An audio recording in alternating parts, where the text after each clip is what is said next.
I think there's a lot of sort of pressure on people to be kind in a certain way. And that's been one of the biggest learning experiences I've had working on this project is that kindness does not mean you are Mr. Rogers or somebody like that, right?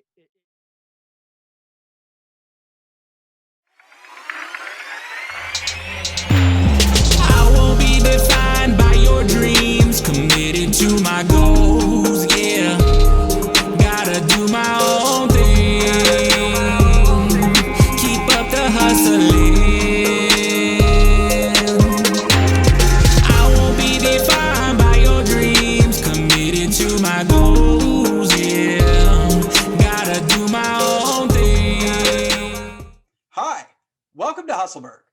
Thank you for sharing your time with us as we chat with entrepreneurs here in St. Petersburg, Florida. We talk about how they got started, how they built their business, and how they serve our community. I'm Brett Bittner, and I'm the host of Hustleburg, and I started Beyond Your Side Hustle because I found that most entrepreneurs lack the time and expertise to build their own digital marketing strategy and still get results.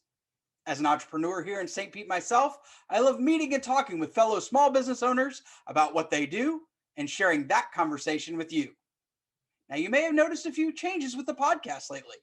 One of the biggest is that we're now doing video. So if you're only listening to this episode, whether it's on your favorite podcast player, radiostpete.com, or Sunshine 96.7 FM, please know that this episode and all future episodes are available for you to view on YouTube and beyondyoursidehustle.com. Just visit beyondyoursidehustle.com/YouTube to subscribe or to watch your favorite episode of Hustleburg. If you find anything of value in this episode, I encourage you to subscribe. And if you would, also rate and review the episode as well, because it sends us the right signals to know how the conversations add value for you. Finally, if you're interested in being a guest in an upcoming episode and you own a small business here in St. Pete, let us know by visiting beyondyoursidehustle.com/podcast guest.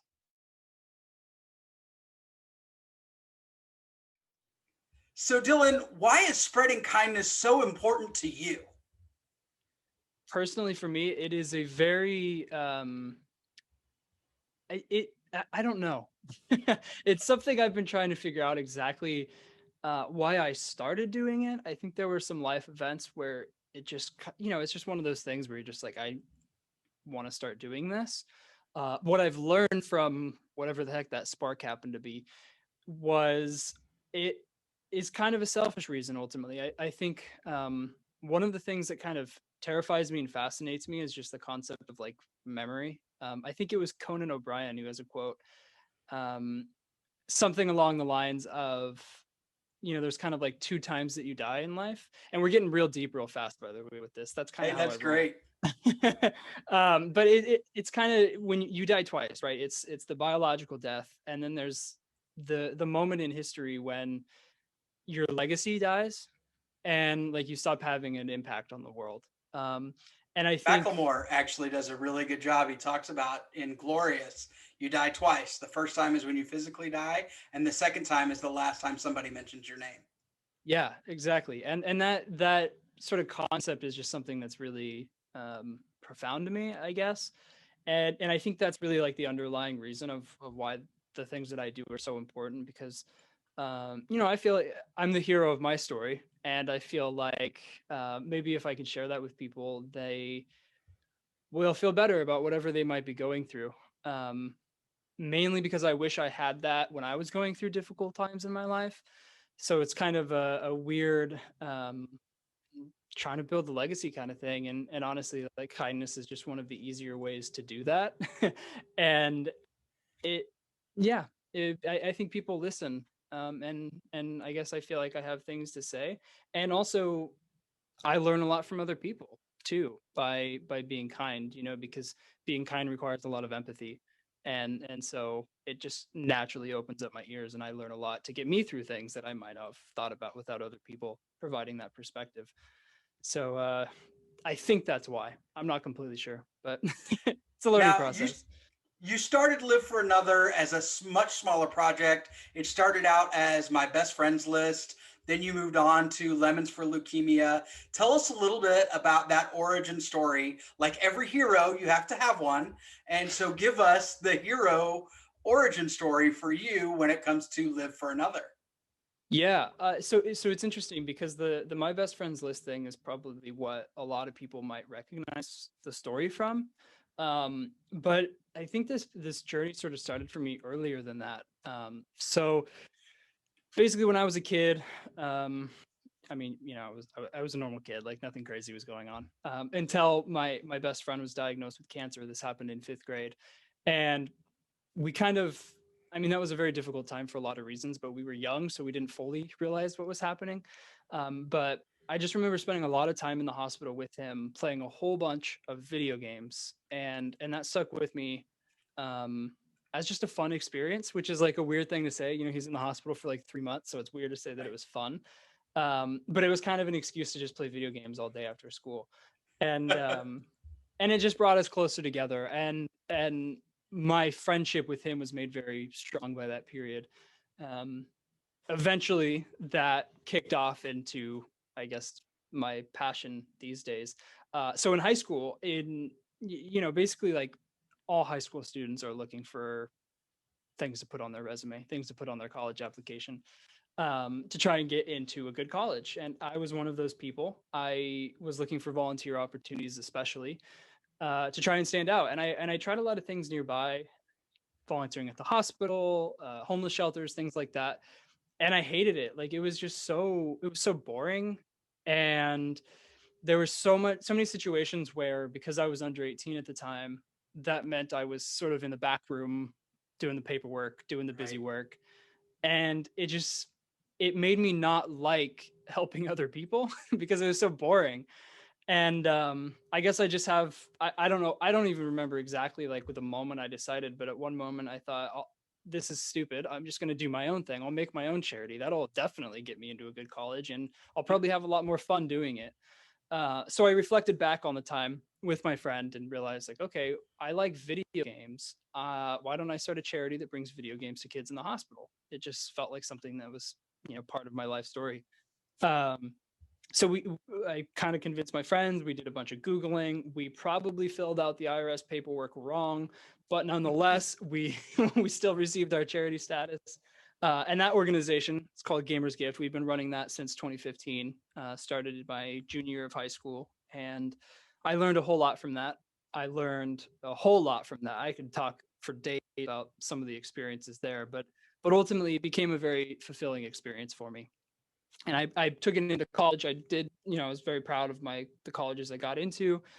And once I got there, I'm like, hey, let's keep growing this thing. I'm surrounded by these sort of like big kids now. Now we can really take this to the next level, and we can all continue the idea of, we all like video games. We're all trying to, now at this point, trying to get a good job, right? Once we graduate college, let's use this as kind of like a playground to test out these things that we're learning. So we did that. It continued to grow. It was incredible. Something I'm super proud of. But then in 2017, my friend called me again, just like he did in 5th grade, and told me that his cancer was back. He had been in remission for, I don't know, at that point, like 10 years. But it was back, and they had a terminal diagnosis this time. He was given 1 to 2 years to live. And I just remember thinking, this is somebody who had inspired this organization. Even beyond that, he's just my friend, right? So that sucks. That's unfortunate. You never want to hear that.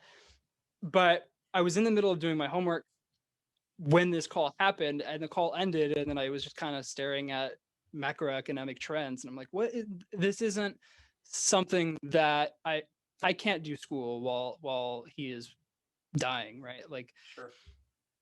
So I called him back and said, hey, why don't I drop out of college? You quit your job. Let's try and make a bucket list. We didn't even have a bucket list, but let's make one and try and pursue it. We put together a little video. We put together a little website. Basically, everything I learned from the organization Gamers Gift, I was like, oh, people love websites. Let's put one together. Tried it all out, and then it went insanely stupid viral. to the point where at one point, like we were getting emails from people in Czechoslovakia. We didn't know what they were saying, but we got them. And ultimately, a lot of our bucket list dreams became a reality, became possible. Things like backflipping in helicopters, meeting Danny DeVito. We at one point we got a tour of SpaceX, which was the closest we would get to our bucket list dream of going to space. Nice. Yeah, and we just did all these really incredible things that we honestly never expected to happen, and it was made possible because people across the internet really were responding to our website and our videos, and they wanted to be a part of it, and they fulfilled a lot of crazy dreams. But of course, the reality was he still had cancer, so it was always on the back of our mind. And then we were kind of looking at our bucket list. Number 4 was to break a world record. And so at this point, our egos were growing, and we said, you know what, let's try to break the world record for the world's biggest bone marrow donor sign-up drive. He had leukemia. So for him, it was kind of, hey, you have 1 to 2 years to live unless you happen to find a perfect genetic match. Okay, so for us, we were like, well, let's break a world record and try to hack the statistics. They're telling you it's probably not going to happen, but hey, you know what? We're naive and we're going to give it a shot. So basically, my best friends list had then become a campaign to try and break this world record. We put together Lemons for Leukemia. It was kind of like an ice bucket style challenge, and that blew up as well. We were on Good Morning America. Dwayne The Rock Johnson did it. Bunch of people, a lot of internet content creators as well. It's kind of where a lot of it happened, but that also went viral, and so many random people were now doing our Lemons for Leukemia challenge. Like my favorite one is just some kid that's just obviously like in his bedroom and like probably stole the lemon from his kitchen to go do this thing. It was just so beautiful. But yeah, it was all to try and break the world record. And ultimately we did. Over 13,000 people, they signed up to join the bone marrow registry. Wow. Which is a mind-blowing number. That was 13,000 people that basically signed up for an outpatient procedure to donate an organ, which is crazy. And then eventually we found out the news that of all of those offers to donate bone marrow, it led to 20 at the time 20 people, cancer patients who had found bone marrow matches because of us. And then eventually we come to find out that one of those 20 was actually my friend Chris, and our silly videos or silly website and sort of our being genuine turned into us actually hacking the statistics and beating the odds. And yeah, it completely blew me away in so many different ways. It was like our YouTube subscribers saved someone's life. It's kind of the way I conceptualize it. It's just fascinating that these numbers turned into really extraordinary real life outcome. It's pretty mind blowing. Sorry, that was a long story. No, that's great, man. He beat cancer a second time and is currently living in remission again. And that's amazing that you guys were able to, kind of, like you said, hack the system. You change the way that people look at it. Most people, they're just kind of sitting around and they're waiting. And you guys actually went out and did something that made a difference, not only in the situation that you were trying to change, but then you changed the lives of others. And in those first 2 projects, what did that teach you when it comes to how you can make an impact? And then how did all of that come together and kind of transform into Live for Another? Really, the transformation started when my friend and I, we have a pretty terrible sense of humor. So there was a lot of like, why is anyone doing this for us? We're complete dweebs, like we're losers. I'm very self-deprecating. But it also, it helped us to really appreciate it. And it also kind of spawned this idea of like, wow, if we could turn around this response that we're getting, these hundreds of millions of views that people are sending our way and these contributions, etc. If we could turn that to help someone else, that would be awesome, because quite honestly, like we really don't deserve this. We're kind of scumbags. So we started to try and do that. We started to keep an eye out for other cancer patients that were kind of had similar stories. And really the big moment was I was just scrolling through Reddit, which is where a lot of people saw our story, Okay. interestingly. But I saw a picture of this girl who, it was her 21st birthday. She was battling cancer, but she was in a hospital bed, big bald head, but a giant smile. And something about it was just really compelling to me. And I was like, that's the person, that's who we're going to help. Right. That's, that's who deserves this more than we do. Yeah. So I, like a complete madman, I sent her a message and said like, hey, want a bucket list? It was like, no, totally nonsense message. Surprisingly, she responded to, and she didn't have a bucket list, but we put one together. I told her like what we learned creating ours, some big like dreams, things like that. And then, we just started putting a portion of what people were donating to us to help us fulfill our bucket list. We would just kind of um, use it to help her instead. And yeah, we started off small with some of her bucket list items. Play with a pile of puppies, meet a cheetah, swim with dolphins, paint a mural, all of these things, which was awesome. She's from Ohio too, which I always just I love, because it's fun to be able to say that like our community has flown someone across the country to do once in a lifetime moments. It really excites me that our community is able to do that. But ultimately, like, I learned that I reflected on sort of the Gamers Gift organization, what we were doing then with her, the fact that now my friend was sort of retiring, for lack of a better way to say it. He beat cancer. It was time to be a normal person for once and not Right. running this crazy organization. And so there was just a lot of sort of reflection, right? And I was like, okay, I want to keep doing this because this is awesome that we're able to do this for this girl. And we kind of kept looking out for like cancer patients and things like this, but it felt weird to put like these limits on like who we were helping. And I don't know, it wasn't like a sudden moment where we're like, oh, I'll live for another. Really, it was a gradual experience that when I have a spark of inspiration, right, when I'm have my shower thoughts or my driving at night thoughts, like these Yeah. spontaneous moments of like inspiration, they just happen to be about interesting ways to help people. And that's what I'm passionate about. And that is something that like is fun for me to work on. And we have experience. So let's put together a movement that is all about having fun helping other people. And then that kind of turned into I think for me, it's kind of a coping mechanism, for lack of a better way to say it. That sounds really dramatic, but it helping other people, like I said at the beginning, was it sort of helps me build a legacy, things that are important to me. It's a selfish reason.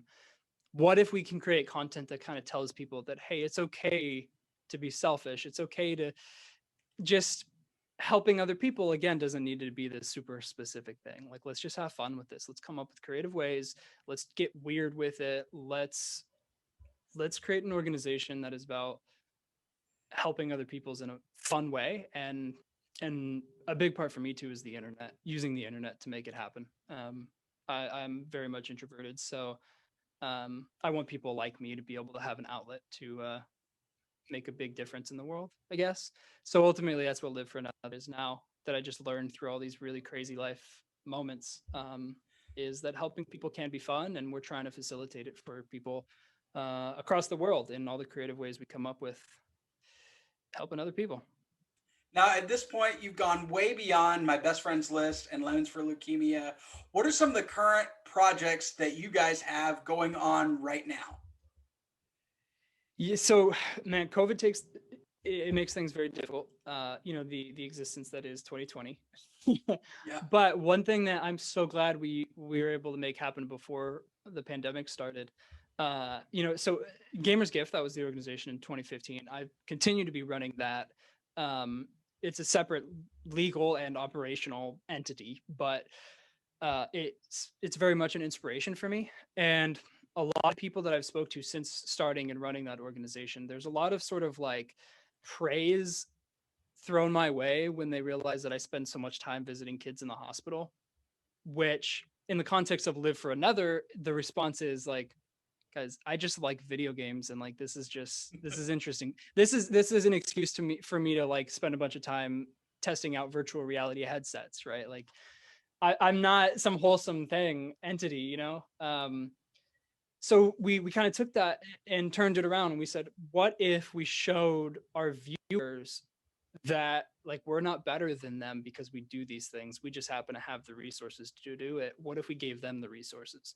And so basically we went to GameStop, we spent a stupid amount of money on video game consoles, and we said, hey viewers, we have this pile of 30 PlayStations, bunch of, you know, all these items, email me and we will come to you with these video games, and we will visit a children's hospital near you. All you need to do is send me an email. I'll do all the rest of the work.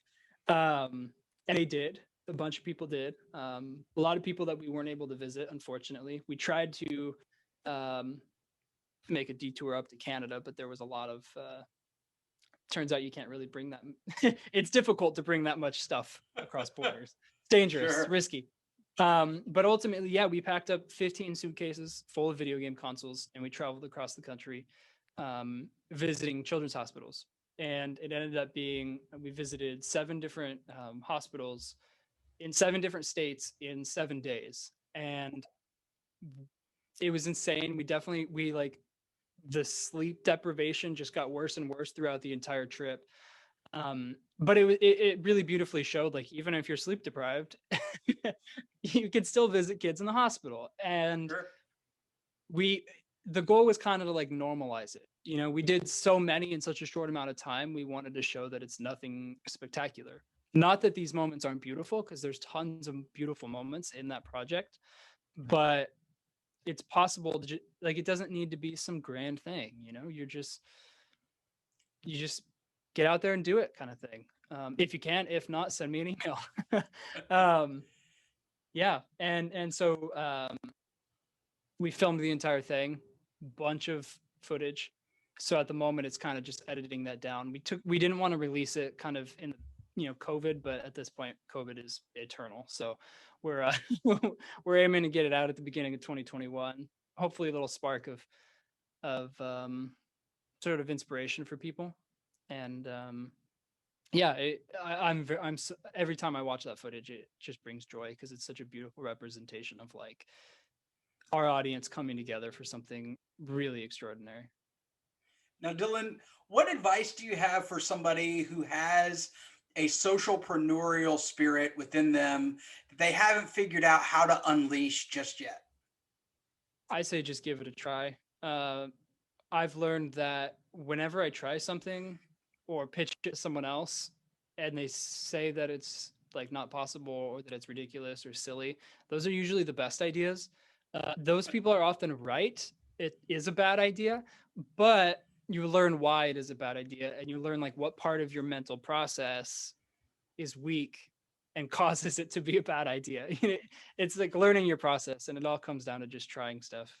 You know, we've done some really dumb things, but they're fun, right? And it's just a part of the journey, and it's part of the story too. You know, it's, you try something, it's stupid, that just makes the next thing, when it succeeds, even more interesting, because you're a flawed character.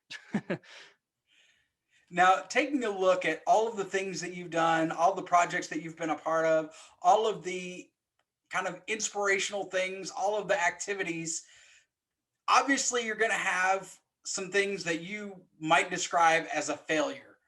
Of those, what would you say is the most important lesson that you've learned thus far through all of those things that you guys have done? So it wasn't one particular event. There was a period in time that was several months where when my friend, because he had entered remission, was kind of like leaving, you know, he was going into retirement.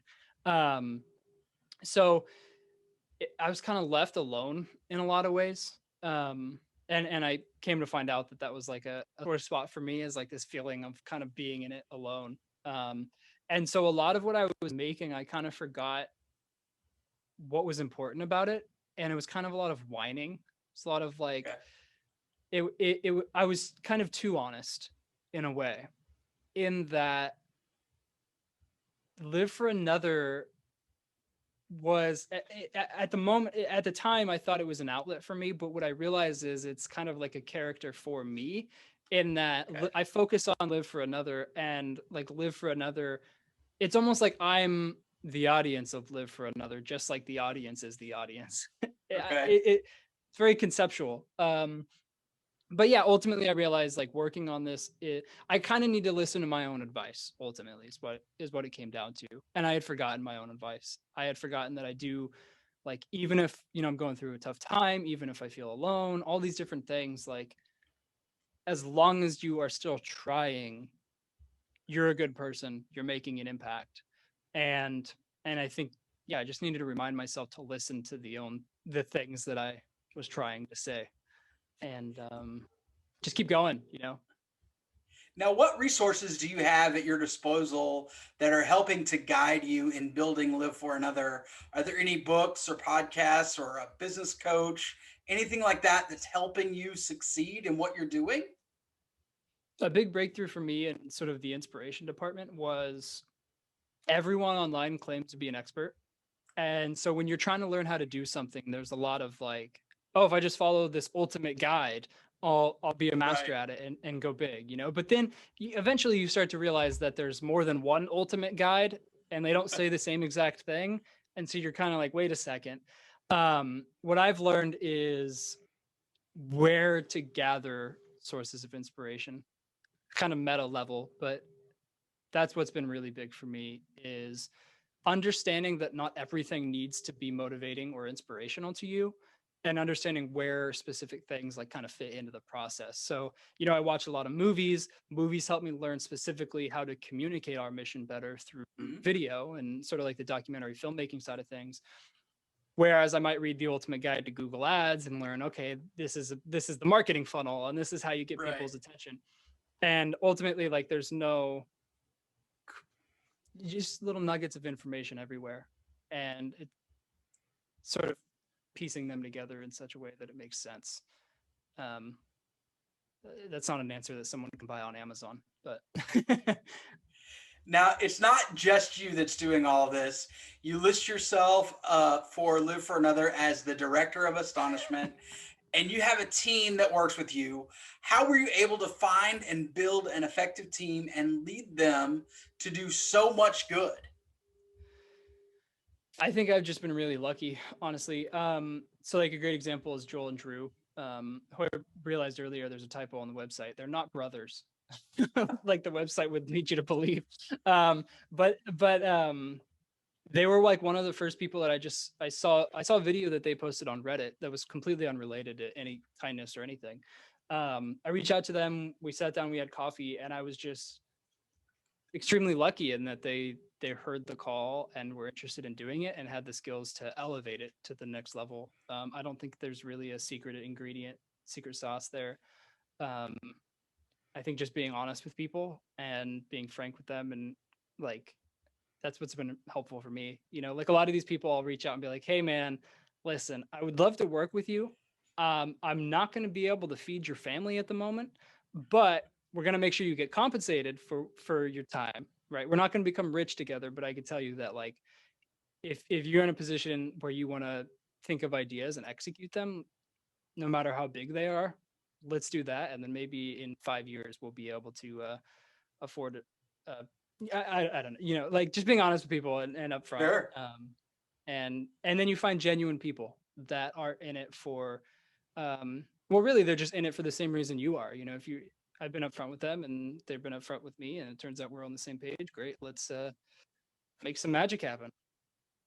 Now, in your wildest dreams, where is it that you want to take this, and what are you doing to get you there? I would love to be in a situation where I don't have to schedule big ideas for 6 months in the future. I would love to be able to just do them. So a great example of that is, in 2019, there was this, and even 2020, but mainly 2019, a big social media challenge called Trash Tag, where basically you take a before picture of a bunch of trash at like a river, a park, you clean it all up, and then you take an after picture, and you see the Right. transformation that an individual made in their community. And I love seeing those. somehow for me, that idea turned into creating the world's biggest trash can, which we've already blueprinted out. We've already mapped it out. It would be 3 stories tall. It would need to be modular, broken down, built back up so that ultimately we can drive around the country on a road trip picking up trash to fill the world's biggest trash can. Got it. Turns out that would not, that's not something I can just up and do. That level of material is extremely difficult to afford, produce, and implement. But I would love to reach the point where our community is big enough to where ideas like that can happen without needing to be really scrappy to make it happen. And I would love to be able to execute more ideas like that, where people that see it on the screen, they see our projects on the screen, suddenly become a part of it. I would like more opportunities like that. As far as getting there, I think it's just big thing for me is consistency. I think is, it's great to have these really big, giant ideas, but if you're not working on the building blocks to get there, then they're never going to happen. So we've been working on trying to get better at making like smaller content and being satisfied with smaller things that aren't as grand. Yeah. And being content with that, because you can't always break world records. Sometimes you got to have a one-on-one conversation, like something smaller, something simpler to spread it. Yeah. So as a guest for our bonus episodes, you don't live here in St. Pete. Share with us a little bit of your geographic history, where you're from, any place you've moved or lived. I understand now you're in Sacramento, but kind of give us like a quick geographic history for you. Yeah. Well, I've pretty much always lived here in Sacramento. I commuted to a college about 45 minutes out of here. So I don't know if there's anything particularly interesting, but I do have an interesting project that relates to geography. Okay. So following a big breakup, we were together for a really long time. So it was big and that it was heartbreaking.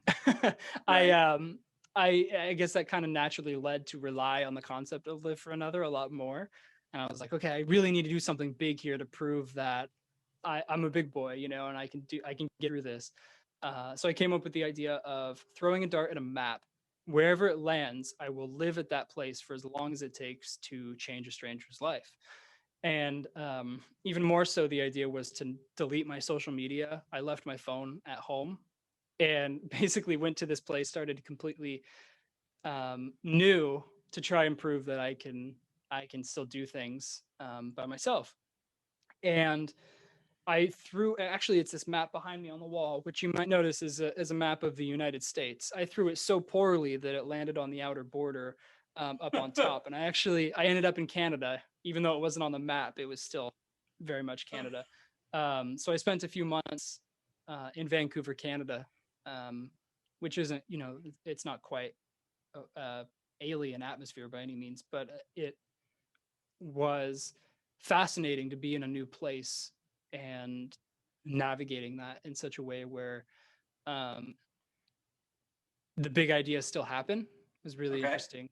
And yeah, I learned a lot from that of just being able to like start over in a new place and what that process is. And yeah, I think it was like 2.5 months in Canada working on that. So I think that's probably the most interesting geographical development in my life. Otherwise, I've always just lived in Sacramento, California. Now, when you aren't working, what are your favorite things to do? Obviously, video games are going to be a part of it, but what are some of your hobbies, activities, things you're involved in? Yeah, really, it's video games, movies. Before the pandemic, I was getting into board games, but you can't exactly play those often anymore.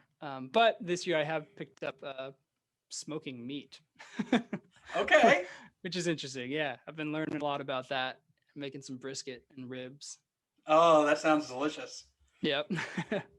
Now, taking a look at your calendar in 2021, what are some upcoming events or activities that you guys have upcoming that you want to make sure that listeners and viewers put on their calendars as well?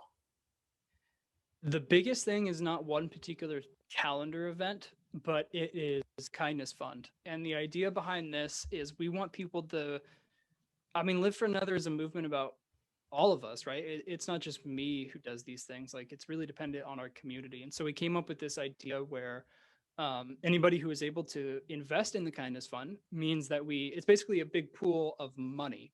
Now, what's interesting is that we have submissions up on our site where you can submit how you want the kindness fund to be spent, and then we go and do that idea. So really, it's kind of made for the kind of people who would like to have a positive impact in some way, but maybe they don't personally have the money, so they could borrow our community's money. Not literally borrow, but they can sort of be a part of it, suggest an idea, and then we go out and do it. But of course, it wouldn't have happened without them. So it's kind of a, we have the experience on executing charity ideas. Just be a part of it, suggest an idea, and if the community votes on it, then we'll make it happen.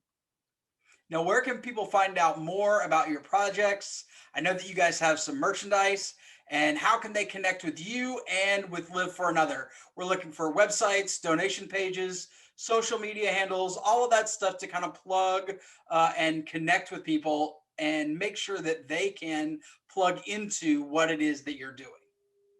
liveforanother.com. Basically everything you need. We got all of our past projects on there. We're all really passionate about filmmaking, so anything we do is usually pretty well documented. Okay. You can find the kindness fund. You can become an investor, is what we call the people who contribute.